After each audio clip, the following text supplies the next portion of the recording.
Banking services and capital market is the second paper in 12th exam. Theory हा विषय आहे आणि topic number 1 loans and advances, त्याला कर्ज व ॲग्रीमे असे म्हटलं जातं. प्रथम आपण याचं सिलेबस घेऊया. यामध्ये कर्ज व ॲग्रीमे यामध्ये वेगवेगळे उपमुख्य घटक पडतात. त्यामध्ये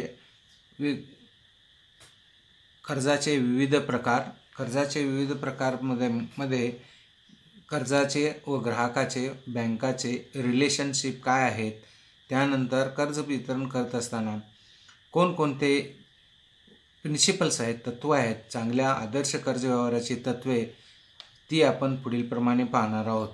तर कॅश क्रेडिट आहे, अधिकर्ष सवलत आहे, त्याला इंग्रजीमध्ये ओव्हरड्राफ्ट असं म्हटलं जातं. कार लोन आहे, शैक्षणिक लोन आहे, हाऊसिंग लोन आहे, पुन्हा गोल्ड लोन आहे, सोने तारण आहे, पर्सनल वैयक्तिक कर्ज आहे, साधारण विविध कागदपत्रावर विमा हप्ता, विम्याचे कागदपत्रावर कर्ज, फिक्स्ड डिपॉझिटवर कर्ज, किसान विकास पत्रावर कर्ज, बोनस पत्रावर कर्ज, पुरवठा बिलावर पत्र, कृषी खात्यातील कर्ज, किसान क्रेडिट कार्ड, अशा विविध प्रकारच्या कर्जांचा समावेश यामध्ये होतो. त्यानंतर सेकंड टॉपिकमध्ये आपण पाहत असताना बँका कोणकोणत्या प्रकारचे तारण कशा पद्धतीने आपण अवलंबतो किंवा कसं तारण स्वीकारलं जातं, त्यामध्ये मुख्य तारण गहाण खत आहे, नजर गहाण खत आहे, त्यानंतर घाणवट आहे, त्याची वैशिष्ट्ये आपण यामध्ये पाहणार आहोत. कन्सेप्ट म्हणजे काय, नॉन परफॉर्मिंग ॲसेट. बहुतांश बँकामध्ये NPA नॉन परफॉर्मिंग ॲसेटची समस्या उद्भवत आहे. नॉन परफॉर्मिंग ॲसेट म्हणजे ज्याच्या बँकेच्या उत्पन्नावर किंवा बँकेच्या नफ्यावर कोणताही परिणाम न होणारी वस्तू म्हणजे नॉन परफॉर्मिंग ॲसेट. तर सेकंड टॉपिकमध्ये जाऊया. ग्राहकांची सेवा देत असताना बँका कोणकोणते मुद्दे पाहणार आहोत, आपण बघणार आहोत. रक्कम हस्तांतरण करणे, इंग्रजीमध्ये त्याला फंड ट्रान्सफर असे म्हटलं जातं. बँकांचे ड्राफ्ट, त्याचा अर्थ, पद्धत, इश्यू, वेगवेगळ्या पद्धतीने डिमांड ड्राफ्ट दिले जातात. ऑनलाईन बँकिंग सेवा सध्या तर जमान्यामध्ये फास्ट सुरू आहे. त्यानंतर procedure, IFSC code system, Indian financial system किंवा RTGS, NEFT या विविध सुविधा बँकांच्यामध्ये उपलब्ध झालेल्या आहेत. दुसरा मुद्दा ग्राहकांच्या सेवेत बघूया. सेफ कस्टडी किंवा सेफ डिपॉझिट लॉकर्स, म्हणजे आधुनिक जीवनात या सेफ डिपॉझिट लॉकर्सला अत्यंत महत्त्वाचे प्राप्त झालेलं आहे. त्याची गरज, त्याची खाते उघडण्याची पद्धत किंवा लॉकर्स घेण्याची पद्धत इत्यादीचा समावेश यामध्ये होत असतो. टॉपिक नंबर 3 सेकंडमधला तिसरा मुद्दा, आपण विदेशाच्या व्यापारावरच देशाचं चलन सुरू आहे, त्याला फॉरेन एक्सचेंज असं म्हटलं जातं. हे फॉरेन एक्सचेंज आपण हाताळत असताना देश विदेशातल्या वस्तू कशा पद्धतीनं आयात होतात आणि कशा पद्धतीने निर्यात होतात याचा यामध्ये आपण अभ्यास करणार आहोत. तर विदेश व्यापारामध्ये बँकांची भूमिका अत्यंत महत्त्वाची आहे. तर त्याला फॉरेन ट्रेड असं म्हटलं जातं. फॉरेन ट्रेडमध्ये एक्सचेंजचा रेट काय आहे हे भारतीय रिझर्व्ह बँक आणि भारत सरकार ठरवत असते. त्या दृष्टीनं आपण विदेशातला व्यापार आपण पाहत असतो. तर वेगवेगळ्या पद्धतीने आपल्याला आयात व निर्यात धोरण हे भारत सरकार बाईंग अँड सेलिंगचा रेट भारतीय रिझर्व्ह बँक किंवा सेंट्रल गव्हर्नमेंट हे डिक्लेअर करत असते. कारण आता सध्याचा जर विचार केला, चायनामधून आपल्याला टी व्ही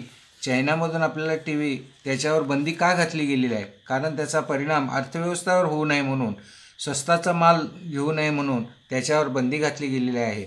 आणि काही वस्तू आयातला परवाना दिलेला आहे, तर त्या वस्तूंचा समावेश आयात निर्यातमध्ये होतो. त्यानंतर अधिक मूल्यवर्धित सेवांचा बँकामध्ये समावेश होत असतो. बऱ्याच वेळेला आयकर हप्ता असेल, इन्कम टॅक्स असेल, लोकल बॉडी टॅक्स असेल किंवा प्रोफेशनल टॅक्स असेल, म्युन्सिपालिटी टॅक्स असेल, त्यानंतर स्टॅम्प ड्युटी असेल, इन्शुरन्सचे हप्ते असतील, अशा विविध सेवा बँका, विमा हप्ता असेल किंवा वाहन तारण कर्जाचा हप्ता असेल, तर त्यांचीसुद्धा बिलं देण्याचं काम बँकांची महत्त्वाची भूमिका पार पडत असते.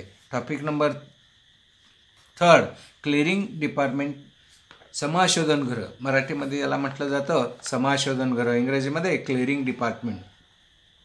पूर्वी ही पद्धत फार फेमस होती, कारण जे धनादेश दिले जात होते आणि ज्या बँकेवर धनादेश मिळालेले होते त्यांचा हिशोब या समाशोधन गृहामध्ये केला जात असे. त्या समाशोधनामधून काय होत होतं की अनेक लोक एकत्र न येता काही प्रतिनिधीमार्फत त्या धनादेशाचं समाशोधन ज्या ठिकाणी चालू व्हायचं त्या ठिकाणाला क्लिअरिंग हाऊस असं म्हटलं जातं.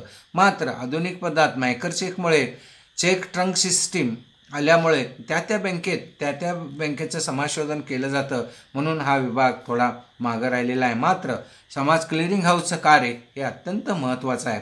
Topic number 4, exchange of cash and frauds. बऱ्याच वेळेला करन्सीमध्ये एक्सचेंज करत असताना त्याच्यात काही फ्युचर्स आहेत.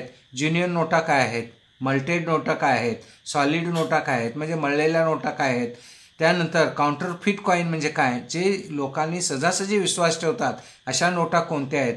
या प्रोसिजर एक्सचेंजमध्ये आपण या RBIच्या नियमानुसार क्लीन नोट्स पॉलिसी तत्वानुसार आपण पाहणार आहोत. दुसरा, बँकिंगमध्ये बऱ्याच वेळेला फ्रॉड्स असतात. व्हिजिलन्सी म्हणजे ज्या बँकामध्ये ज्या बँकामध्ये तितका दिवाळखोरी असेल किंवा एखादा भ्रष्ट कारभार असेल त्या ठिकाणी होऊ नये म्हणून या टॉपिकमध्ये आपण अभ्यास करणार आहोत. तर 5th टॉपिक म्हणजे टेक्नॉलॉजिकल डेव्हलपमेंट्स. बँकिंग सेक्टरमध्ये काय आहे, त्या गरज काय आहे, ह्या तंत्रज्ञानाचा बदल, बँकिंग असेल, नेट बँकिंग असेल, ATM फॅसिलिटीज असेल, ATM सर्व्हिसेस असेल, डेबिट कार्ड असेल, क्रेडिट कार्ड असेल, स्वॅप्ट असेल, नेट CTS असेल किंवा इलेक्ट्रॉनिक्स ट्रान्सफर फंड असेल, RTG असेल, NEFT असेल, इलेक्ट्रॉनिक्स डाटा असेल, इंटरनॅशनल क्रेडिट असेल, तर या पद्धतीनं आपल्या 5व्या टॉपिकमध्ये पाहणार आहोत. त्यानंतर 6व्या टॉपिकमध्ये आपल्याला ग्राहकांची सेवा, ग्राहक, कस्टमर्स, बारोर्स, बँकर्स रिलेशन यांचं मॅनेजमेंट कसं चालतं, यांचं व्यवस्थापन काय चालतं. तर प्रस्तावनामध्ये आपण अभ्यास करत असताना गरज काय आहे, त्यांचं संघटन काय आहे आणि त्याचे ॲडव्हान्टेजेस काय आहेत या मुद्द्यामध्ये आपण पाहणार आहोत. आणि सरतेशेवटी 7व्या टॉपिकमध्ये कॅपिटल मार्केटमध्ये स्टॉक एक्सचेंज येतं, शेअर बाजार येतं, त्याची भूमिका काय आहे, मुंबई स्टॉक एक्सचेंजची काय स्थिती आहे, trading technological development banking sector, त्याचा आपण पुरेपूर अभ्यास करून बँकांचा क्षेत्रात घरापर्यंत बँका, त्यांचे RTGS, NEFT, electronics fund transfer इत्यादीचा अभ्यास या टॉपिकमध्ये घेणार आहोत. तर 7वा topic capital market, stock exchange, meaning, role, function, Bombay stock exchange, national stock exchange, trading procedure, SEBI, security and exchange board of India, terms selected in stock exchange यामध्ये आपण अभ्यास करणार आहोत. त्यानंतर म्युच्युअल फंड म्हणजे काय, की meaning, objective, role of capital market, benefit of investors, constructions of mutual funds याचा अभ्यास, ट्रस्ट, असेट आणि मॅनेजमेंट कंपनी याचा या टॉपिकमध्ये समावेश आहे. Corporate bonds and fixed deposit म्हणजे काय, मीनिंग काय आहे, गरज काय आहे, वेगवेगळे बोनसचे प्रकार काय, बॉन्ड्सचे प्रकार काय आहेत, डिपॉझिट्स कोणकोणते आहेत हे पाहणार आहोत. Topic number 8 depository system and demonetisation. चलनी नोटा नूतनीकरण असेल किंवा डिमॉनिटरायझेशन म्हणजे काय, की त्याची गरज काय आहे, त्याचा अर्थ काय आहे, डिस्पोजिटरी किंवा इम्पॉर्टन्स काय आहेत. त्यानंतर चलनी नोटा चलनात नवीन आणत असताना कोणकोणत्या काळजी RBIनं घेतलेल्या आहे याचा या टॉपिकमध्ये. Capital market, stock exchange, meaning and role, भारतीय भांडवली बाजार, त्याची भूमिका, त्याची कार्य, मुंबई शेअर बाजारचा अर्थ, मुंबई शेअर बाजारचा प्रोसिजर, त्याच्या वेगवेगळ्या ॲक्टिव्हिटीज या मुद्द्यामध्ये टॉपिकमध्ये आपण अभ्यासणार आहोत. त्यानंतर म्युच्युअल फंड, मीनिंग, अर्थ, उद्देश, त्याची भूमिका, कॅपिटल मार्केटमध्ये कोणकोणते फायदे आहेत या ठिकाणी आपण अभ्यासणार आहोत. Corporate bonds and fixed deposit, त्याचा अर्थ, गरज, महत्त्व, विविध प्रकारचे डिपॉझिट्स आपण पाहणार आहोत. त्यानंतर लास्ट शेवटचा टॉपिक 8 नंबरचा, यामध्ये डिमॉनिटरायझेशन का गरज पडली किंवा त्याचा अर्थ काय आहे, त्याची गरज काय आहे, त्याचं महत्त्व काय आहे, डिमॉनिटरायझेशन करण्यापाठीमागचा उद्देश काय आहे, गुंतवणूकदारांची भूमिका काय आहे, या टॉपिकमध्ये आपण अभ्यास करणार आहोत.